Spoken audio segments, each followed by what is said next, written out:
Hello दोस्तों, स्वागत है आप सबका एक बार फिर से मेरे चैनल में। दोस्तों, ये सीरीज आपके लिए अब यूपीपीएससी आरओ और आपके पीसीएस प्रीलिम्स का जो एग्जाम होने वाला है उसके लिए बहुत महत्वपूर्ण सीरीज है। यहाँ पर हम एंशियंट हिस्ट्री को स्टार्ट कर चुके हैं और आपका पहला वीडियो हो गया है जिसमें हमने पाषाण काल को अच्छे से समझ लिया है। उसमें प्रागैतिहासिक काल को जो इम्पोर्टेंट चीजें थी उन्हें हमें कवर कर ली है। ये उसका दूसरा वीडियो है। यहाँ पर हम सिंधु घाटी सभ्यता की बात करने वाले हैं और ये टॉपिक आपके लिए मोस्ट इंपॉर्टेंट होने वाला है। ठीक है। बाकी आप यदि आप चैनल पर नए हैं तो चैनल को सब्सक्राइब जरूर कर लीजिए, आगे आपको ऐसी अपडेट्स मिलने वाली हैं। ठीक है। आपके लिए बहुत महत्वपूर्ण होने वाली है। यदि आप देखिए प्रीवियस ईयर के पैटर्न को फॉलो करेंगे ना तो आप देखेंगे कि आपको यहाँ से 80 से 90% क्वेश्चन हमको आराम से देखने को मिलेंगे। ठीक है। प्रीवियस ईयर देखेंगे तो आपको समझ में आए कि इंपॉर्टेंट टॉपिक हैं और इनमें आपको एनसीईआरटी का भी यहाँ पर टॉपिक मिलने वाले हैं। इसमें ज्यादातर आपको एनसीईआरटी की जो आपकी आर एस शर्मा की बुक आती है ना एंशियंट हिस्ट्री की, उसी से संबंधित आपको इसमें फैक्ट्स देखने को मिलने वाले हैं जो कि आपके एग्जाम के लिए महत्वपूर्ण होने वाली है। ठीक है। तो यहाँ पर हम चलिए दोस्तों स्टार्ट करते हैं। बाकी वीडियो आपको अच्छी लगे तो अपने दोस्तों के साथ भी जरूर शेयर कीजिएगा और लाइक कर लीजिएगा वीडियो को, और चैनल को भी सब्सक्राइब कीजिएगा। आपका ही चैनल है, सपोर्ट करिए। यहाँ पर देखिए सिंधु घाटी सभ्यता की हम यहाँ पर बात करने वाले हैं। अब देखिए सिंधु घाटी सभ्यता सबसे पहले तो आपको ध्यान देना है ये त्रिभुजाकार त्रिभुजाकार में विस्तृत थी। ये चीज आपको ध्यान देना है। ठीक है। इसका विस्तार त्रिभुजाकार था। इसके चरण की बात कर लें तो देखिए चरण इसमें प्राक सभ्यता थी, इसके बाद परिपक्व हुई सभ्यता, इसके बाद उत्तर हड़प्पा था। प्राक सभ्यता में था क्या होता है कि देखिए शुरुआती स्तर पर जब ज्यादा विकास नहीं होता, उसके बाद परिपक्व सभ्यता क्या होती है जब सभ्यता जो है अच्छे स्तर पर आ जाती है, सब चीजें अच्छे से चल रही हैं। तो उसके बाद क्या उत्तर हड़प्पा, यानी चीजें जब बिगड़ना स्टार्ट हो जाती हैं, यानी जो विकास हो जाता है उसके बाद उसमें विकास की जड़ें नहीं देखने को मिलती हैं, बल्कि उसके बाद उस पर ढलान देखने को मिलने लगता है। ये चीज आपको ध्यान देना है। तो देखिए प्राक सभ्यता में आपके स्थल कौन कौन से हैं? कालीबंगन है, राखीगढ़ी है, बनावली है। परिपक्व सभ्यता के अंतर्गत हड़प्पा था, मोहनजोदड़ो था, धोलावीरा था, लोथल था। और उत्तर हड़प्पा में आपका रंगपुर और रोजदी आता है। ये चीज आपको ध्यान देना है। अब देखिए सभ्यता का नामकरण किसने किया था, तो आपके ध्यान देना है जॉन मार्शल। ये आपके 1905 से लेकर 1928 के आसपास आपके एएसआई के महानिदेशक भी रहे हैं। ये चीज आपको पता होनी चाहिए। और एएसआई का गठन कब हुआ था तो आप कमेंट बॉक्स में बता सकते हैं, पिछली वीडियो मैंने बताया था। यहाँ पर देखिए ये कांस्य युगीन सभ्यता थी। ये चीज आपको ध्यान देना है। कांस्य युगीन यानी कांसा उस समय फेमस था आपके, यानी औजार के रूप में। ठीक है। ये चीज आपको ध्यान देना है। अब देखिए इसकी जानकारी कैसे मिलती है, तो देखिए रेडियो कार्बन जो है C14 पद्धति से जानकारी मिलती है। ठीक है। और इसका समय काल क्या था, 2500 बीसी से 1750 बीसी तक। ठीक है। बीसी का मतलब ये है, देखिए सब 2500 1750 बीसी का मतलब ये समझ लीजिएगा बहुत ही सिंपल भाषा में, ये जीरो है। जीरो के आगे हम इस समय कितने हैं, 2024 में चल रहे हैं। आप जीरो से पीछे जाएंगे तो आपका ये समय यानी 1750 यानी 2500 यहाँ है। तो अगर आप देखेंगे यहाँ से यहाँ तक कितना होगा, 2500 2025 आप जोड़ दिए, लगभग 4500 साल के आसपास। ठीक है। तो इसका मतलब यही होता है। बीसी आपको ध्यान देना है, बिफोर क्राइस्ट है। ठीक है। यानी आपके जो ईसाई धर्म के संस्थापक थे जीसस, उनके जन्म के पहले का समय यहाँ पर मेनली माना जाता है। अब देखिए इसके विस्तार की बात कर लेते हैं। विस्तार देखिए इसका नॉर्थ में आपका मांडा था जो कि आपके चिनाब नदी पर है, जम्मू एंड कश्मीर में। इसका आपका साउथ पॉइंट था दैमाबाद महाराष्ट्र, प्रवरा नदी पर। ईस्ट में आपका आलमगीरपुर था, मेरठ में हिंडन नदी। इसके बाद आपको वेस्ट में था सुत कैंगेडोर, ये आपको नाम देना है। सुत कैंगेडोर अलग है, सुरकोतला अलग है, और एक और है सुत कैंगेडे है, वो भी आपका अलग जगह है। तो ये बलूचिस्तान में है, दास्ता नदी पर। सभ्यता के सर्वाधिक स्थल कहाँ मिले हैं, गुजरात में है। ये चीज भी आपको ध्यान देना है। और कौन कौन से आप कमेंट बॉक्स में बता सकते हैं। अब देखिए नगर निर्माण की बात कर ले तो देखिए नगर निर्माण ग्रिड सिस्टम में था। ग्रिड क्या होता है, ग्रिड सिस्टम आपका आप मोबाइल में देखेंगे ऐसे ऐसे ऐसे, इससे आपका ग्रिड सिस्टम कहा जाता है। ये इनकी जो रोड थी ये समकोण पर काटती थी, यानी ऐसे रोड एक जा रही है, एक रोड ऐसे, तो यहाँ पर ये 90 डिग्री का एंगल बनाती थी। यहाँ पर देखिए इंपॉर्टेंट जगह की बात कर लेते हैं। धौलावीरा, धौलावीरा आपके कहाँ पाई जाती है, गुजरात में। इनके देखिए जो भी साइट्स हैं इनके आपको राज्य मोस्ट इंपॉर्टेंट याद रखना, ये मैचिंग में आ जाते हैं। और इनकी विशेषताएं को भी आपको ध्यान देना है। विशेषताएं भी जो इंपॉर्टेंट होती है उन्हें पूछ लेता है कि ये विशेषता किस साइट से संबंधित है। तो धौलावीरा के तीन भाग थे। ये चीज आपको पॉइंट ध्यान देना है। ये एकमात्र ऐसी साइट है जहाँ तीन भाग पाए जाते हैं। एक दुर्ग था, इसके बाद मध्यम नगर था और निचला नगर था। ठीक है। ये चीज आपको ध्यान देना है। यहाँ पर देखिए उन्नत जल और संचयन प्रणाली थी, बांधों की श्रृंखला निर्मित थी, सूचना पत्र यहाँ से मिला है। ये चीज आपको ध्यान देना है, यहाँ से सूचना पत्र मिला है, और यहीं से आपके जलाशय और नाली के प्रमाण भी मिले हैं। इसके बाद आपका है लोथल। लोथल के बारे में यहाँ से यहाँ तक की जानकारी, ये चीज आपको ध्यान देना। लोथल आपका गुजरात में है, ये भी धौलावीरा कहाँ थी, ये भी गुजरात में, लोथल भी गुजरात में है। लोथल को लघु हड़प्पा कहा जाता है। ये आपकी भोगवा नदी पर है और इसकी खोज रंगनाथ राव जी ने की थी, ये चीज भी आपको ध्यान देना है। ठीक है। अब देखिए यह एकमात्र कृत्रिम डॉकयार्ड था, ये भी चीज आपके लिए इंपॉर्टेंट है कि लोथल आपका कृत्रिम डॉकयार्ड था। ठीक है। यानी यहाँ पर जो आपके जहाज होते हैं, समुद्री जहाज, वो आकर रुकते थे। यहाँ से दोस्तों गोदी बाड़ा मिला है। यहाँ पर 3 युग में सवाधान भी मिले हैं, 100 जो होते हैं। इस यहाँ पर मनका बनाने की जानकारी भी मिली है। यहाँ पर देखिए हाथी दांत, चालाक लोमड़ी का चिन्ह मिला है, इंपॉर्टेंट चीज आपको ध्यान देना है। यहाँ पर हाथी दांत भी मिला है, चीज आपको ध्यान देना है। दो मुंहे राक्षस का अंकन मिला, मोस्ट इंपॉर्टेंट है। पंचतंत्र की कहानियां मिली है, पंचतंत्र के रचयिता कौन थे, विष्णुदत्त शर्मा थे। इसके बाद बात करें, देखिए यहाँ पर मुद्रा पर नाव कंकन मिला है, रंगाई का हौज मिला है, हौज जिसमें पानी भरा जाता है। और यहाँ पर वृत्ताकार चौकोर अग्नि वेदिका भी मिली है। इस पर देखिए कालीबंगन की बात कर ले तो कालीबंगन आपके कहाँ है, राजस्थान में है और घग्गर नदी पर है। इसकी खोज किसने की थी, अमलानंद घोष ने 1953 में। ये कालीबंगन की बात करें तो इसका मतलब होता है काले रंग की चूड़ियां, इसका अर्थ होता है एकमात्र ऐसा स्थल है जिसमें निचला शहर भी यहाँ पर दीवार से घिरा था, ये लाइन आपको ध्यान देना है। ठीक है। यहाँ पर प्रमाण कौन कौन से मिले हैं, तो अलंकृत ईंटें यहाँ से मिले हैं, इंपॉर्टेंट है। यहाँ से लकड़ी की नाली मिली है, जुते हुए खेत मिले हैं, अग्नि हवन कुंड मिला है और एक साथ 2 फसल बोने के साक्ष्य मिले हैं, ये आपके लिए इंपॉर्टेंट है।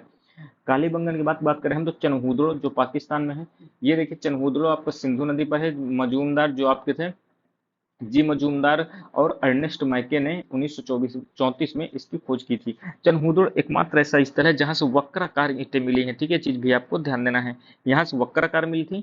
और देखिए यहाँ पर आप देखिए कालीबंगन से आपको अलंकृत ईंटें मिले थे, ये चीज भी आपको ध्यान देना है। यहाँ पर प्रमाण की बात कर ले हम तो बिल्ली का पीछा करते हुए कुत्ते की जानकारी मिलती है। मनका बनाने का कारखाना यहाँ भी है। झूमर, लिपस्टिक, काजल, पाउडर, कंघा की जानकारी मिलती है यहाँ से। 3 घड़ियाल और 2 मछलियों का अंकन मिलता है, चित्रांकन यानी। अब देखिए मोहनजोदड़ो मोस्ट इंपॉर्टेंट, ये आपका लरकाना जिले में है जो कि आपके पाकिस्तान में और सिंधु नदी के किनारे है। इसकी खोज रखाल दास बनर्जी ने 1922 में की थी।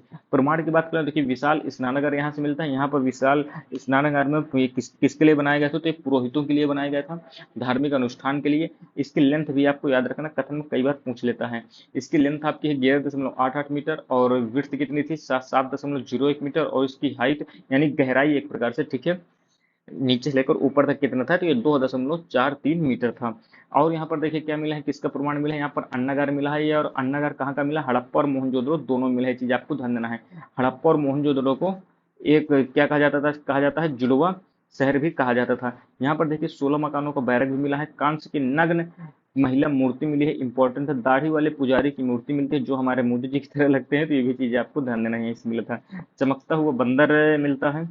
और यहाँ पर एक श्रृंगी पशुओं वाली मुद्राएं भी मिलती है, चीज भी आपको ध्यान देना है। अब देखिए हड़प्पा की बात कर ले, ये भी आपके लिए इंपॉर्टेंट, ये आपके रावी नदी पर है और पाकिस्तान में स्थित है। और इसकी खोज आपके दैरम साहिनी यानी उत्खनन करता है ये दैरम साहिनी और माधव स्वरूप वत्स थे, व्हीलर थे इसमें, 1921 में थे, इन्होंने खोज की थी इसकी यानी उत्खनन किया था। प्रमाण की बात करें तो कि कांस्य की गाड़ी मिली है, अन्न भंडार मिला है, गरुड़ चित्रित मुद्रा मिली है, यहाँ पर कांस्य दर्पण मिला है, मछुआरे का चित्र मिला। अब देखिए बनावली की बात कर लेते हो तो ये सरस्वती नदी पर है, हरियाणा में स्थित है।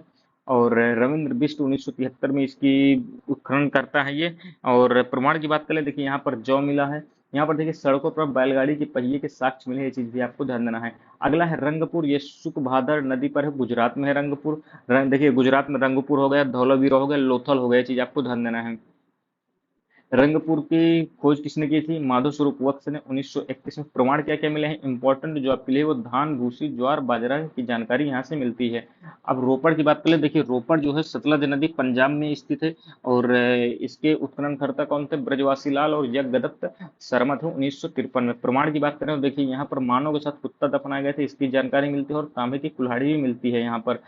कोटदीजी की बात करें तो कोटदीजी आपके सिंधु नदी पर पाकिस्तान में है, 1935 में इसकी खोज होती है। और यहाँ से प्रमाण कच्ची ईंट और मकान और चूल्हे, यहाँ पर देखिए जो छोटी छोटी साइड से ना जहाँ से ज्यादा कुछ नहीं मिलता, तो यहाँ आपको दे रहा हूँ कोटदीजी। और ये किस स्थान पर है और किस नदी पर है, केवल इतना याद रखना है। इसके बाद देखिए सुत कांगे डोर है जो दास्त नदी पर है, बलूचिस्तान में है। यहाँ इसकी खोज ऑरेल स्टाइन 1927 में की थी। प्रमाण की बात कर ले तो यहाँ देखिए 3 संस्कृतियों के साक्ष्य मिलते हैं, प्राकृतिक चट्टानों पर मानव की जानकारी मिलती है, अस्थि राख के भरे बर्तन मिलते हैं, बेबीलोन से व्यापार के साक्ष्य मिलते हैं। चीज आपको ध्यान देना, कहाँ से मिले हैं? सुतकांगो डोर से। इसके बाद देखिए सुरकोतडा है, ये दूसरा है, ठीक है। सुतकांगो डोर वो अलग था। सुरकोतडा या फिर सरस्वती नदी गुजरात में है। देखिए गुजरात में एक और साइट मिल गई। इसकी खोज जगपति जोशी ने 1964 में की थी। प्रमाण की बात करें तो घोड़े की हड्डी यहाँ से मिली है, तराजू का पलड़ा मिला है, ये चीज भी आपको ध्यान देना है। अब देखिए अगला ये भी इंपॉर्टेंट है, ये सुतका कोह है, ठीक है। ये नाम आपको ध्यान देना, सुतका कोह, ये शाही कौन नदी और आपके बलूचिस्तान पाकिस्तान में है। आपको प्रमाण याद नहीं रखने हैं। इसके बाद देखिए मांडा है, जो कि आपकी चेनाब नदी पर है, जम्मू एंड कश्मीर है। यहाँ पर देखिए हड्डी के बाड़ाग्र मिले हैं और ब्लेड मिली है। राखीगढ़ी आपके हरियाणा में है, घग्गर नदी पर है। प्रमाण हड़प्पा लिपियुक्त मुद्रा मिली है यहाँ से। आलमगीरपुर ये आपकी हिंडन नदी पर है, मेरठ में है। यज्ञदत्त शर्मा 1950 में इसकी खोज करते हैं। प्रमाण की बात करें तो देखिए बर्तन पर मरी गिलहरी की चित्रकारी मिली है, ये चीज आपको ध्यान देनी है। दैमाबाद इंपॉर्टेंट है। प्रवरा नदी आपकी महाराष्ट्र में है। यहाँ पर प्रमाण क्या मिले हैं? तांबे का रथ मिला है और अर्धनग्न पुरुष इसका चालक था और घोड़े की जगह इसमें बैल थे, ये चीज भी आपको ध्यान देनी है। कहाँ से मिले हैं? दैमाबाद से मिले हैं। अगला है आपके देसलपुर, जो कि गुजरात में है। मेहरगढ़ आपके बलूचिस्तान में है। यहाँ पर देखिए कपास के प्राचीनतम साक्ष्य मिलते हैं, इंपॉर्टेंट है मेहरगढ़ में। बालाकोट की बात करें तो बलूचिस्तान में है। यहाँ से सीप उद्योग की जानकारी मिलती है। कुड़ाल आपके हरियाणा में है। चांदी का मुकुट यहाँ से मिलता है, ये चीज भी आपको ध्यान देनी है। अब देखिए आर्थिक क्रियाकलाप की बात कर लेते हो तो यहाँ पर देखिए कृषि संगठित रूप से होती थी। फसल गेहूं जौ सरसों राई की जानकारी मिलती है। देखिए यहाँ पर ये ध्यान देना है, गन्ने की खेती के प्रमाण यहाँ पर नहीं मिलते हैं, चीज आपको जानकारी होनी चाहिए। मीठापन के लिए शहद का उपयोग किया जाता था इस समय, और रागी की खेती के भी प्रमाण यहाँ पर मिले हैं। उत्तर भारत में देखिए हड़प्पा में यहाँ पर नहीं मिले, चीज आपको ध्यान देना है। बल्कि दक्षिण भारत में प्रमाण मिले हैं रागी खेती की, चीज आपको रागी खेती के प्रमाण जो हैं ये उत्तर भारत में नहीं मिलते हैं, दक्षिण भारत में केवल मिलते हैं। देखिए कथन में आपसे क्वेश्चन पूछ लेंगे तो आप कंफ्यूज होंगे, तो इसलिए ये फैक्ट्स आपको याद रखना है।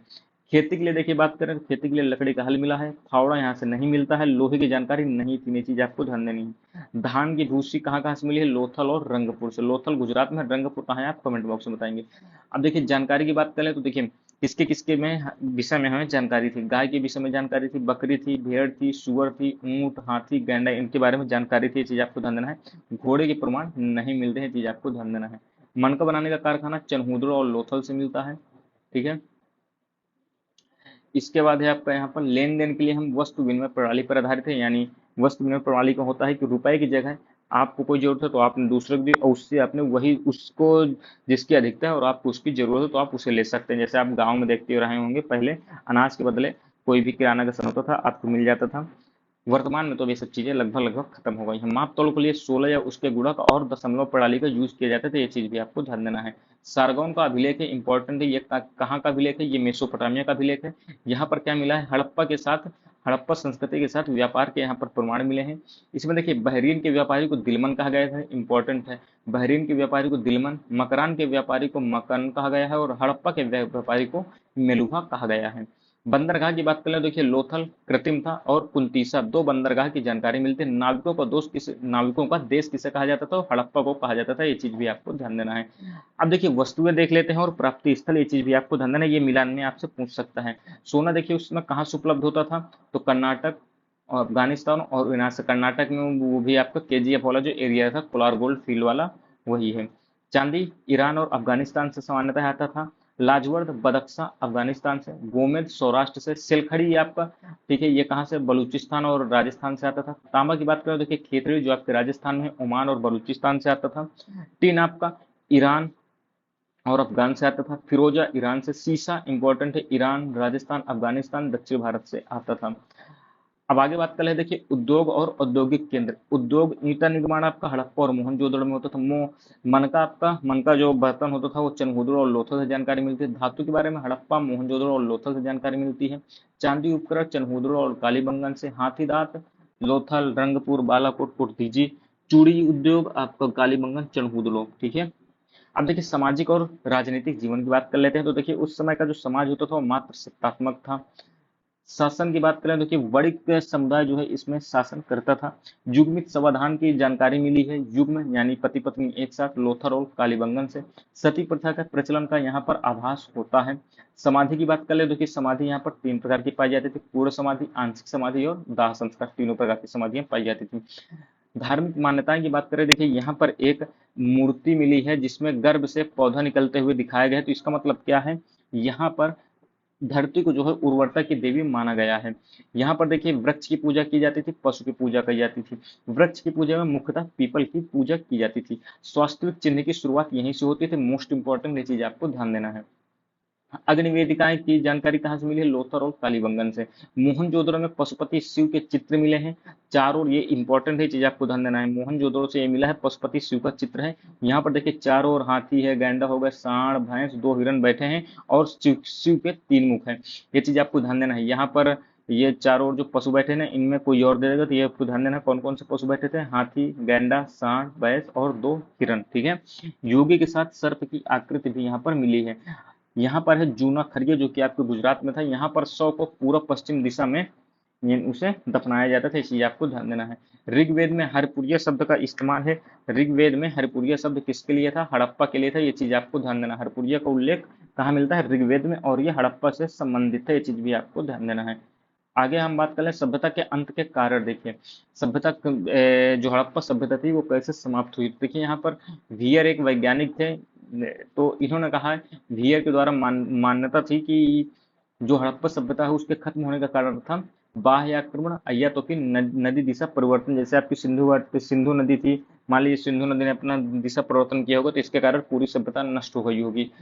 यहाँ पर केयर सर्विस के द्वारा माना जाता है कि पारिस्थितिकी प्रभाव के कारण ये सभ्यता समाप्त हो गई थी, इकोलॉजिकल डिस्टर्बेंस के तहत। अगला है यहाँ पर लिपि, मुहर और मूर्तियों के बारे में। चित्रात्मक लिपि देखिए यहाँ कैसे लिखी जाती थी। जो हड़प्पा सभ्यता जो थी उसकी लिपि जो थी वो चित्रात्मक थी, ठीक है। ये दाएं से बाएं लिखी जाती थी, यानी जैसे ये आपका एक कागज है तो दाएं से बाएं लिखी जाती थी, और फिर इसके बाद फिर बाएं से दाएं, फिर ऐसे, ठीक है। जिसे हम क्या कहते हैं, बुस्ट्रोफेडन शैली कहा जाता है। ये चीज आपको ध्यान देना है। मुहरों के बारे में जानकारी है तो वर्गाकार मुहरें भी मिलती थी, सेलखड़ी की ये बनी होती थी। सर्वाधिक संख्या में मुहरें किस प्रकार की थी, तो एक श्रृंगी पशु की यहाँ पर चित्र होता था, कुबड़ वाले सांड की। टेराकोट, यहाँ पर देखिए टेराकोटा मिलता है। टेराकोटा में क्या है, ये टेराकोटा देखिए आग में पकाई हुई जो मिट्टी की मूर्तियां होती थी उसे टेराकोटा कहा जाता है। टेराकोटा आपके यूपी के गोरखपुर में भी मिलता है, ठीक है, फेमस है वहाँ का। जुड़वा राजधानी देखिए हड़प्पा और मोहनजोदड़ो को कहा जाता है। किसने कहा था, पिगाट ने कहा था। ये चीज आपको ध्यान देना है। पिगट जो था उसने जुड़वा राजधानी कहा था हड़प्पा और मोहनजोदड़ो को।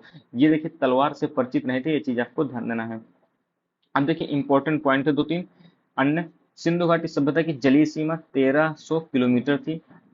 सिंधु घाटी सभ्यता को प्रथम नगरीय क्रांति किसने कहा था, तो गार्डन चाइल्ड ने कहा था। ये चीज आपको ध्यान देना है। मांडी सभ्यता स्थल जो है आपके मुजफ्फरनगर में है, ये आपके यूपी में। ये चीज भी आपको ध्यान देना है, ठीक है। हड़प्पा को मेसोपोटामिया का उपनिवेश किसने कहा था, मोस्ट इंपॉर्टेंट भैया व्हीलर ने कहा था। ये चीज आपको ध्यान देना है। हड़प्पा को मेसोपोटामिया का निवेश किसने कहा था, व्हीलर ने कहा था। हड़प्पा सभ्यता 20 गुनी है किसकी, मिस्र सभ्यता की। ये लाइन भी आपको ध्यान देनी है। तो ये इंपॉर्टेंट टॉपिक है, मुझे उम्मीद है आपको समझ में आया होगा। ये आपको कैसा लगा है जो आप जरूर फीडबैक जरूर दीजिए। यदि आपको उसमें कोई सुधार करने की जरूरत हो तो आप बता सकते हैं। बाकी आपको मेहनत अच्छी लगी हो तो आप चैनल को सब्सक्राइब जरूर कर लीजिए। आपको ऐसी ही बहुत ही महत्वपूर्ण वीडियो आपको देखने वाली मिलने वाली ही आगे इसी चैनल पर। तो ये सिंधु घाटी सभ्यता आपका लगभग लगभग समाप्त हो गया है, जिनसे आपको क्वेश्चन बनने के चांस हैं। इन्हें आप अच्छे से रिवीजन कर लेंगे तो आपके लिए बहुत ही बेनिफिशियल होने वाला है। मिलते हैं दोस्तों अगली वीडियो में, तब तक के लिए दोस्तों धन्यवाद। जय हिंद।